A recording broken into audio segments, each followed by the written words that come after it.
기적을 경험한 사르밧 과부라는 제목의 말씀입니다. 기적을 경험한 사르밧 과부. 오늘 이야기를 들으면, 이야기를 보면 우리는 기분이 좋아집니다. 왜냐하면 아이가 살아났기 때문이에요. 죽었었어요. 죽은 자를 살리시는 역사를 보는 것보다 우리가 인생을 살면서 더 놀라운 일은 없는 것입니다. 죽은 자가 살아났다. 이보다 더 놀라운 역사가 없더라는 것이죠. 오늘 사르밧 과부는 그래서 하나님을 믿고 눈으로 보고 경험하고 찬송하는 것이에요. 그것도 자신의 하나밖에 없는 품에서 돌보고 있었던 사랑하는 아들을 하나님께서 그분의 사자 엘리야를 통해서 살려주는 기적을 경험하게 된 것이에요. 할렐루야. 이 기적을 경험한 사람들의 믿음이 얼마나 갈까요? 평생 가지 않겠습니까? 죽었던 자가 살아나는 기적을 경험했는데 말이에요. 근데 병 고침을 받는 것은 달라요. 기도의 응답을 받는 건 달라요. 응답은 응답인데 누가 응답하셨어요? 하나님이 응답하셨어요. 경험한 거는 같아요, 달라요? 좀 다르더라. 응답은 하나님이 해주시는 것이 맞는데 그 하나님의 응답을 많은 경우에 경험하고도 종류에 따라서 우리의 믿음이 조금 가냐 많이 가냐 단거리냐 장거리냐로 나눠질 수 있어요. 그런데 죽은 자가 살아났어요. 내 눈앞에서 죽었어요. 내 안았더니 몸이 이미 차가워진 것이에요. 숨을 쉬지 않아요. 한참 됐어요. 그런데 하나님의 사람 엘리야가 마침 있어서 그가 살려내신 거예요. 하나님께 구하여서 말이에요. 지난주 우리는 엘리야가 정말로 정말 가난한 과부에게 무리한 요청을 하는 장면을 보았었습니다. 한 끼 식사밖에 남지 않았어요. 이걸 먹고 죽으려고 했대요. 그런데 하나님은 너무하시다고 말씀드렸죠. 어찌하여서 어떻게 엘리야에게 그것을 내게 다오, 그것을 내가 먼저 먹게 해다오 라고 요청을 하냐 그거예요. 우리는 때로는 그래서 한 끼 남은 식사인데 내게 남은 것이 하나님 이거밖에 없습니다라고 가진 것이 얼마 없어요. 근데도 너의 믿음을 내게 보이라 라고 요청하실 때가 있다라는 사실이에요. 그것은 그 복은요 아무에게나 주시는 복이 아니에요. 아무에게나 그러한 테스트를 하지 않으십니다. 그는 한 끼 남은 식사거리를 가지고서 이제 도저히 어떠한 방법도 없는 가운데서 이제 죽음을 각오하고서 아들과 함께 마지막 남은 식사를 준비하려고 땔감을 구하려고 나갔다가 하나님의 사람 엘리야하고 마주친 것이었어요. 엘리야 또한 까마귀가 물어다주는 음식을 먹다가 고기를 먹다가 하나님께 명을 받아서 그것도 어디로 가요? 가장 가난한, 왜 가난한 곳으로 보내셨습니까? 부잣집에 보내실 수는 없었겠습니까? 관원의 집에 보내실 수는 없었겠습니까? 충분히 보내실 수가 있으셨죠. 그럼에도 불구하고 하나님은 가장 굶주리고 헐벗은 그 가정으로 보내신 이유가 있었다 없었다? 지난주의 말씀에 있으셨다.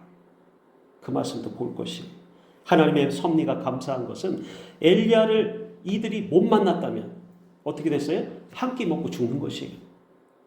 가뭄이 들었어요. 비가 오지 않아요. 그들 과부와 아들은 곧 굶어 죽었을 것이 자명합니다. 그 시대 때 이것은요 그들의 가정뿐만이 아니라 많은 가정들이 어려웠다라는 것을 뜻하고 있어요. 하지만 하나님이 가장 위급한 상황에 처한 그 여인과 아들을 그냥 방관치 아니하셨다라는 것이 놀랍습니다. 일부러 그의 가정에 하나님의 사람을 보낸 것이었다라는 것이요. 일부러 가장 불쌍하게 정말 처량하다 못해서 부모가 자식을 품에 안고 있는데 그 아이가 얼마나 몇 살인지는 잘 모르겠지만 그 아이는 어미가 없이는 살 수가 없는 관계라고 말씀드렸어요. 그 시간만을 기다리고 있었어요. 죽음의 시간이에요. 이제 끝났다. 더 이상 팔 것도 없고 살 수 있는 돈도 없고 일해서 먹고 살 수도 없고 아이를 내가 돌보지 않으면 아이가 죽게 생겼는데, 그러니까 그 어미는 한 끼 남은 식사를 먹고 이제 될 대로 되라 이러고 있었다라는 것이죠. 그 슬픈, 보기에도 그 슬픈 가난한 슬픈 과부에게 보냈다라는 것이에요. 그리고 엘리야의 말대로 하나님의 사람에게 먼저 먹을 것을 가져와서 먹게 합니다. 이때 엘리야가 하나님의 말씀을 이렇게 전하죠. 나 야훼가 비를 지면에 내리는 날까지 그 통의 가루가 없어지지 아니하고 그 병의 기름이 사라지지 아니하겠다. 그 가루가 통에서 떨어지지 아니하고 기름병의 기름이 사라지지 아니하겠다라는 거예요. 새롭게 하소서의 프로그램에 그 어느 남자 성도님이 나와서 자신의 어릴 적 가정 이야기를 들려주는데, 특별히 그 가정은 그 아버지가 하나님께 충성도가 굉장히 높은 사람이었대. 그래가지고 교회에서 일만 뭐 필요한 게 있으면 집에 가서 다 팔아가지고서라도 당장에 그냥 교회에다가 막 바치고 이랬던 분이세요. 그런데 하루는 그의 어머니가 아버지한테 진짜 쌀이 떨어졌어요 라고 말했어요. 이제 먹을 것이 없어요. 쌀이 없어요. 뭐 쌀을 살 돈도 없다라는 것이죠. 아버지 왈 걱정하지 말라고. 이분은 툭 하면 걱정하지 말라가 이제 저기 멘트예요. 걱정하지 말고 기도와 간구로 너희 구할 것을 구하라. 막 이러는 것이에요. 아버지의 신앙은 좋은 거 알아요. 그 아들이 속으로. 그 엄마도 참 걱정스럽네.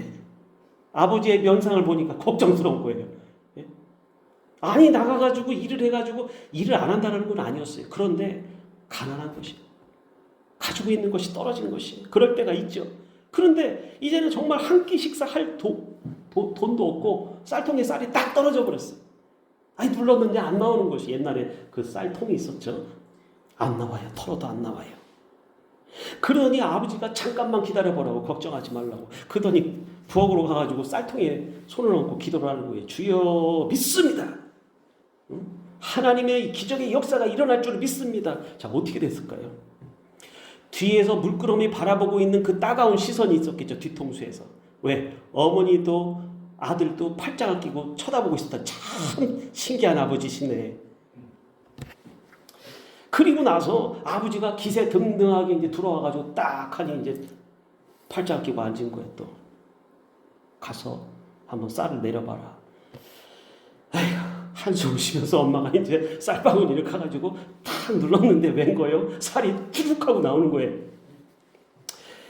아니 이게 어떻게 된 일이나? 아버지가 혹시 거기다가 쌀을 한 봉지 넣었나? 생각했겠죠. 없었어요.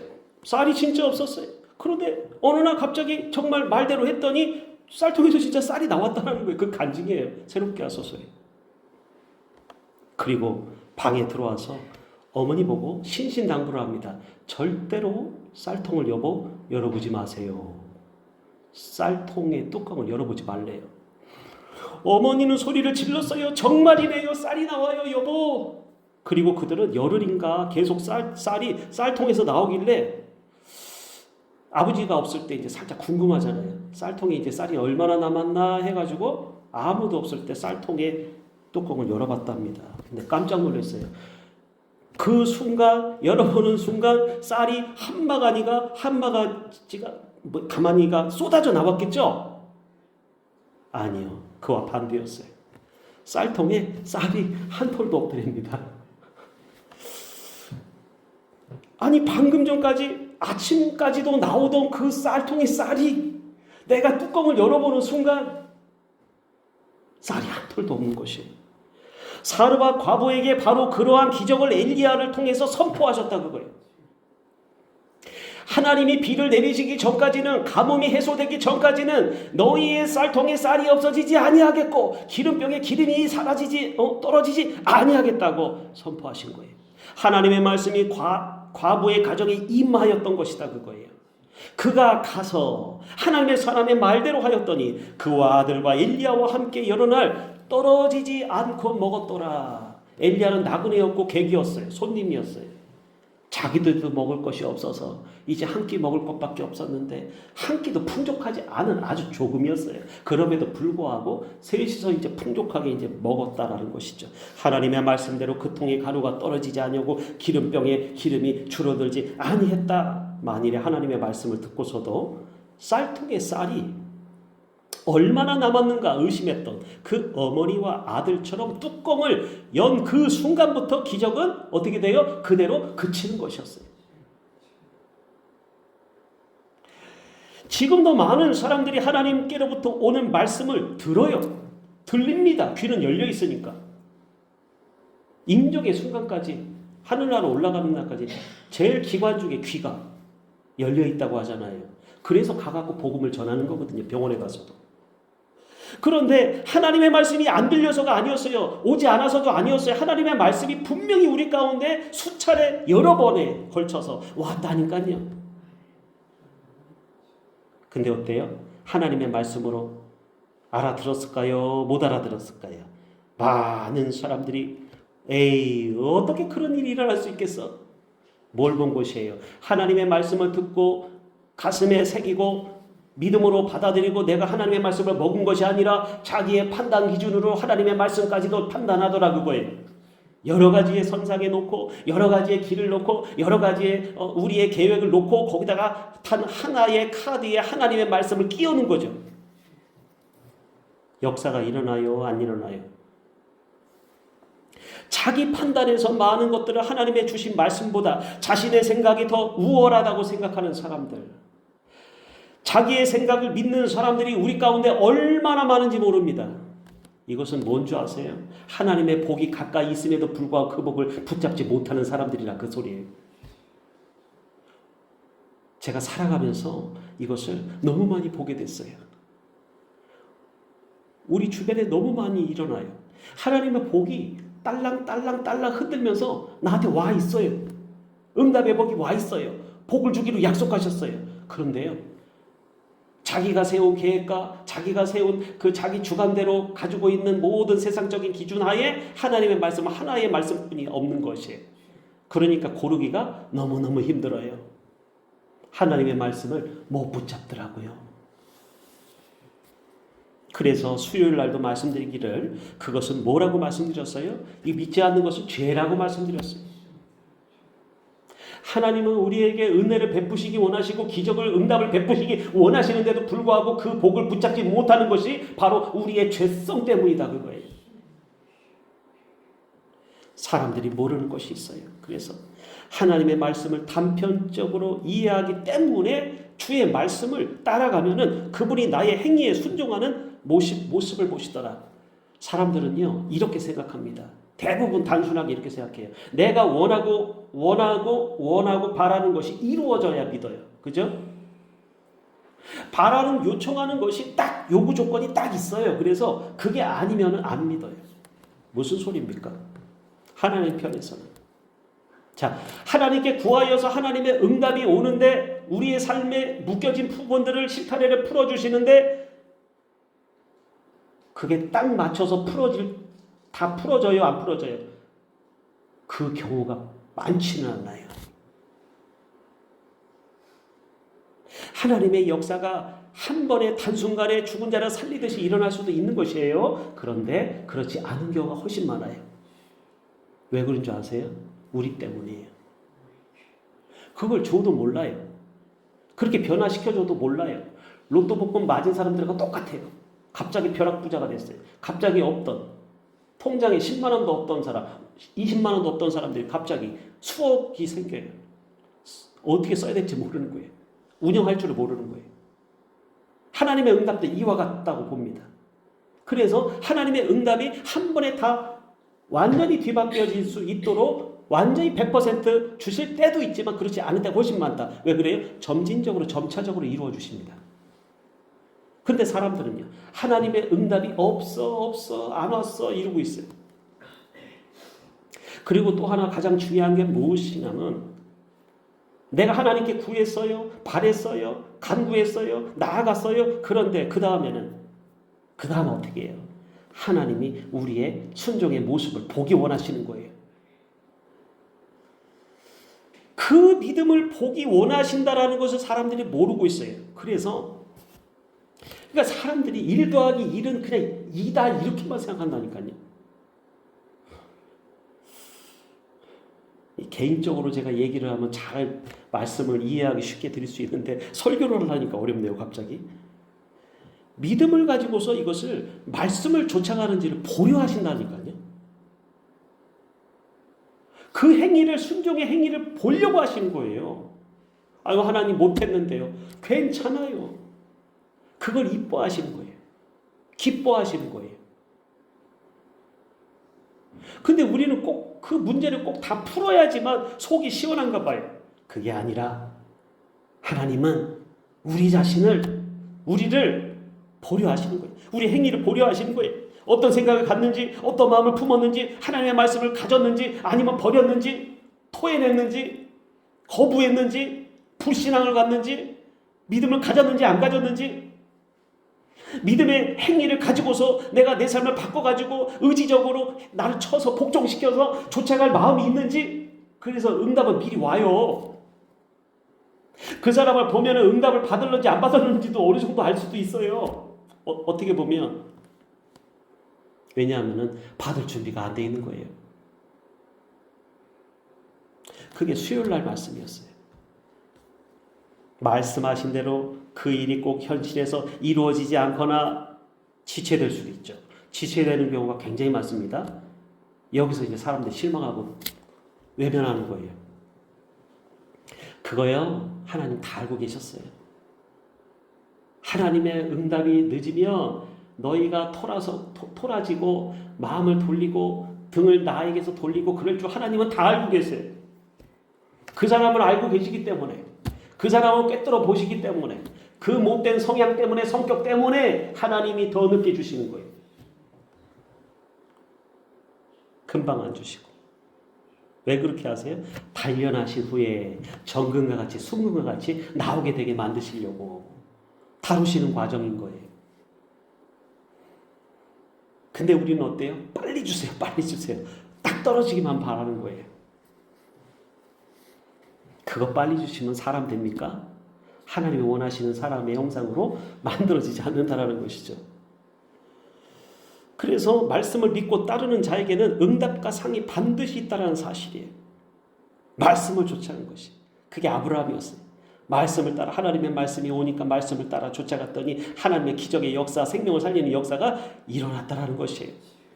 말씀하신 대로 가더라. 말씀하신 대로. 그래서 사람들이 하나님이 주실 상을 그래서 놓치는 사람들이 많다. 사르밧 과부도 마찬가지였어요. 이 아들은 평소 제가 볼 때는 이게 못 먹고 자랐어요. 어릴 때 못 먹으면 성장기에는 안 커요. 면역도 약하고요. 근데 잘 먹이면 나중에 쑥쑥 커요. 몸이 약했어요. 보니까. 그리고 그 당시 전염병이 돌았는지 아니면 어떤 바이러스 때문인지 아이가 어떻게 앓다가 죽게 되었는지는 모르지만 사실 어떻게 보면 그 아이는 엘리야가 그 가정에 오지 않더라도 죽었을 아이예요. 죽을 가능성이 많았던 아이라 그거예요. 면역력이 떨어지면요, 감기 하나에도 무너져 버립니다. 감기를 통해서 온갖 질병으로 무너져요. 폐병으로 갈지, 뇌수막염이 생길지, 폐에 물이 차서 숨을 못 쉬게 될지. 면역세포가 건강해야 인체를 방어할 수 있고 암세포도 없어지고 유지 방어할 수, 건강하게 살 수 있다는 것이죠. 면역의 면역은 인체 방어 시스템이에요. 방위군과 똑같아요. 어쨌든 외부에서 들어오는 모든 침략자들을 전부 물리칩니다. 하나만 더 말씀을 드리면 사람마다 영적 면역력이 필요한 것이에요. 영적 면역력이 있더라. 그것은 평소 신앙생활에서 결정이 난다는 사실입니다. 평소에 내가 어떻게 생활을 하는지 영적 면역력을 키울 수도 있고 죽일 수도 있어요. 그거에 따라서 어떤 어려움이 오고 환난이 와도 영적 면역력이 강한 사람들은 이겨내는 것이에요. 근데 이게 약한 사람들은 그냥 힘없이 쓰러져 버립니다. 늘 하나님의 말씀을 듣고도 잘 따라 순종하지 못한 사람들은요, 믿음도 생활도 영적 건강도 바닥인 것이에요. 이것은 평소에 드러나지게 돼 있어요. 내가 어떻게 살았는가? 내가 평소에 작은 일 가운데서도 어떻게 하나님의 말씀을 마음에 두고 내가 잘 지키며 살았는가가 영적 면역력이 생기는 요인이 된다니까요. 그거 못 해낸 것이에요. 안 한 것이에요.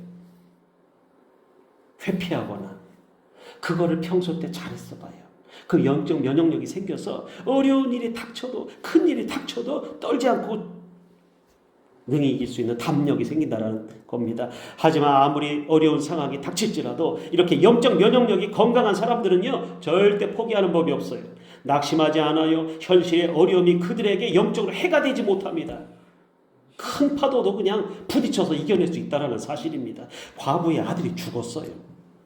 여인은 누구 하나 원망할 사람이 없기 때문에 갑자기 자기 집으로 들어온 하나님의 사람 엘리야를 탓할 수밖에 없었어요. 왜냐하면 아무도 없었기 때문에. 애도 죽었잖아요. 둘만 남은 것이. 당신이 나와 더불어 무슨 상관이 있기로 내 죄를 생각나게 하여서 또 내 아들을 죽게 하려고 이렇게 내게 오셨나이까? 라는 것이. 과부의 말이 좀 이상하죠.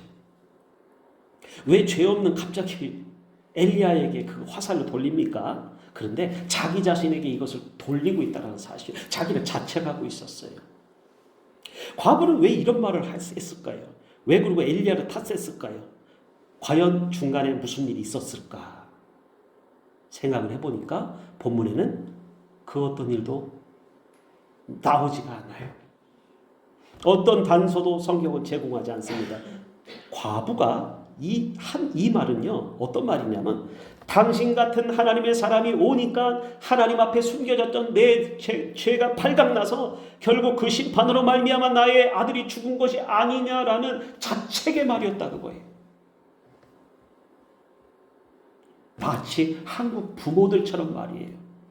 그 말 잘못했다가 몇십 년 자기 자식을 죽였다. 내가 죽였어요. 내가 죽였어요. 했던 그 미국에 살던 한국인 어머니가 그 말을 듣고 폴리스가 와서 잡아갔잖아요. 살인죄로. 슬픔과 황망함을 말할 데가 없어서 엘리야에게라도 어떤 말이라도 하고 싶고 어떤 대답이라도 좀 듣고 싶었더라는 간절히 매달린 것이죠. 근데 아이는 죽었어요, 이미. 엘리야가 울며 슬퍼하는 여인을 진정시키고자 이렇게 행동을 합니다. 뭐 대꾸하지도 않아요. 아들을 내게 다오. 왜? 엘리야에게 임하셨던 하나님의 능력은 이 인간 세계에서 볼 수가 없는 능력이었어요. 생명의 주관자가 하나님이심을 엘리야는 너무나도 경험하고 자신을 통하여서 그 능력이 나간 것을 알고 경험했던 사람이기 때문에 누가 제일 많이 알아서 엘리야가 더 잘 알았어요. 과부는 몰랐어요. 그렇기 때문에 일단 내게 다오. 죽은 아이를 다오 해가지고 축 처진 아들을 안고서 과부 여인이 엘리야에게 맡깁니다. 엘리야는 그 즉시 대꾸도 하지 아니하고 자신의 잠시 머물던 다락방으로 올라갑니다. 그리고 자기 침대에다가 아이를 눕혀놓고 3번 굽으려 아이에게 몸을 포갭니다. 그리고 하나님께 여호와께 부르짖어 야훼께 주께서 내가 우고하는지 과부에게 재앙을 내리사 그 아들이 죽게 하셨나이까? 자, 공통점이 나오고 있어요.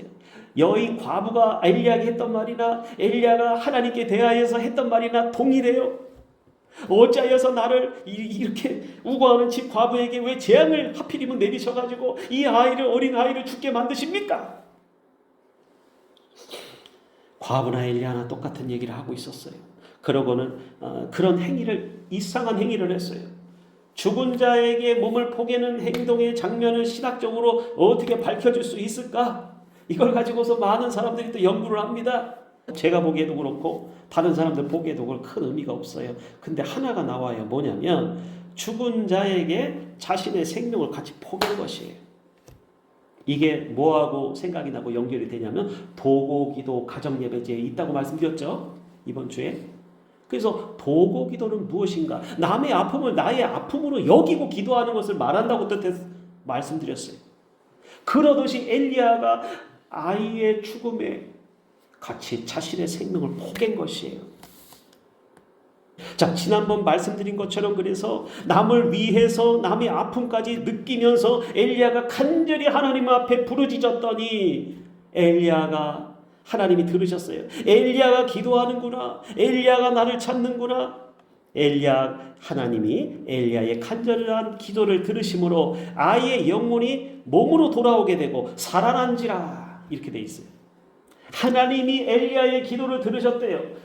여러분의 기도를 듣는 하나님이 되시게끔 여러분이 그런 사람 되시기 바랍니다. 하나님께 내가 기도해도 하나님이 시시하게 여기는 사람이 아니라 하나님 앞에 내가 기도하면 다른 사람의 아픔과 슬픔과 안 좋은 일까지도 하나님이 보살펴 주시는 그 능력의 사람들 되시기 바랍니다. 기적의 사람인 것이에요. 믿음의 기도는 병든 자를 일으키지 그랬어요. 믿음의 은사가 있어요. 기도의 은사가 있어요. 근데 믿음의 은사도 이 시시한 은사, 제일 좋은 은사예요. 믿음의 은사는요, 자기 자신에게 먼저 좋은 은사입니다. 그 다음에 남을 이롭게 하는 은사예요. 믿음의 은사를 가지면, 믿음의 은혜를 받으면 먼저는 내가 너무너무 좋아요. 그 다음은 남을 이롭게 할 수 있어요. 믿음의 기도는 그래서 능력의 은사일 수 있어요. 꼭 병 고치는 은사가 뿐이 아니라 믿음의 기도, 기도의 은사, 믿음의 은사 있는 사람들은 병도 고치고 남을 받게 하고 능력이 나타나게 되고 기적을 행합니다. 하나님이 그렇게 해주시는 것이죠. 그래서 아예 영혼이 몸으로 돌아온지라, 여기 혼이 되어 있는데 이것은 원어적으로 어쨌든 간에 다 그 혼이 아니라 영혼이에요. 영혼. 창세기서 말씀도 전에 새벽 예배 때 여러 차례 이 어려운 얘기를 했어요. 예. 엘리야가 그 아이를 안고서 내려와서 그의 어머니의 품에 다시 안겨주면서 이 말을 합니다. 내 아들이 살아났느니라. 할렐루야. 이게 뭡니까? 산자를 왜 죽은 자 가운데서 찾느냐라고 천사들이 그랬어요. 여인들에게. 예수님의 무덤가에 온 여인들에게 왜 산자를 죽은 자 가운데서 찾느냐, 살아계실 때 너희에게 갈릴리로 내가 먼저 가리라라고 했던 말을 기억하라. 이 내 아들이 살아났다, 이 한마디가 얼마나 큰 선언이냐 그거예요. 바로 예수님이 무덤에서 살아나고 나사로가 일어났던 것처럼 말입니다. 가난과 죽음에서 끝날 줄만 알았던 인생에 하나님께서 다시 말씀하세요. 우리에게 아직 끝난 것이 아니니라. 그리고 이렇게 물으십니다. 너는 내 말을 믿었느냐? 너는 내 말을 믿었느냐? 라고 하세요. 많은 사람들이 하나님의, 오늘 처음에 말씀드린 것처럼 하나님의 말씀이 없는 것이 아니요, 나오지 않은 것이 아니요, 들리지 않았던 것이 아닌데도 불구하고 많은 내 주관적인 생각하에 하나님의 말씀을 겹쳐놨기 때문에 하나님의 말씀을 구분하지 못하고 답답한 인생을 살아가고 있다라는 사실이에요. 그런데 하나님이 다시 말씀하십니다. 너는 내 말을 들었느냐라고 말씀하세요. 너는 내 말을 듣고 너는 내 말을 믿었느냐? 믿음은 다 이루어진 것을 고백하는 것이 아니에요. 믿음은요, 다 이루어진 것을 보고서 고백하는 것이 아니라 그거예요. 아직 아무것도 보이지 않는 자리에서 하나님의 말씀을, 믿음은요, 먼저 붙잡는 것이, 보이지 않았어요, 잡히는 거 없었어요, 된 것이 없었다라는 사실이에요. 현실은 여전히 어둡고 상황은 변한 것이 없는데도 말씀을 붙드는 순간 어떻게 됩니까? 이미 하나님의 일이 시작되었느니라. 믿음은 그런 것이, 신앙은 그런 것이 주저앉아 울고 있는 것이 아니에요. 앞을 바라봄으로 말미암아 앞으로 되어질 일들을 말미암아 하나님의 말씀이 미리 왔기 때문에 그 말씀을 믿은 자들은 산다라는 것이, 죽은 자처럼 살지 말고, 이것이 바로 말씀을 믿은 사람들의 모습이다 그거예요. 작은 믿음 하나가 죽음의 자리를 생명의 자리로 바꾸었어요. 끝이라고 여겼던 그곳에서 하나님의 시작이 새롭게 열려 갔다라는 사실입니다. 그러므로 오늘 우리는 고백할 수 있습니다. 주님, 나는 보이지 않아도 믿습니다. 주님, 나는 보이지 않을지라도 믿겠습니다. 끝난 것이 아니라 지금도 주께서 일하고 계심을 여전히 믿겠습니다. 말씀을 붙들고 다시 걸어가는 자에게 하나님은 끝난 자리에서도 기적을 베풀어 주시는 하나님인 줄 믿으시기 바랍니다. 기도하겠습니다. 하나님 아버지, 오늘도 믿음으로 나아가고 하나님의 생명의 말씀을 붙잡는 자들에게 기적과 같은 사람과 과거에게 있었던 역사가 일어나게 되게 하여 주시옵소서. 어둠이 물러가고 하나님의 광명의 빛이 비추게 하여 주시옵시고, 하나님 아버지, 죽은 자도 살아나는 역사가 있게 하여 주시옵시고, 어둠의 영은 떠나게 하여 주시옵소서. 죽음의 영이 떠나게 하여 주시옵소서. 질병의 질고가 떠나가게 하여 주시옵시고, 가난의 영이 떠나가게 하여 주시옵소서. 이렇게 선포하고 믿고 따르는 자마다 놀라운 기적의 역사가 일어날 줄 믿사옵고, 살아계신 예수님 이름 받들어 감사하며 기도 올립니다. 아멘.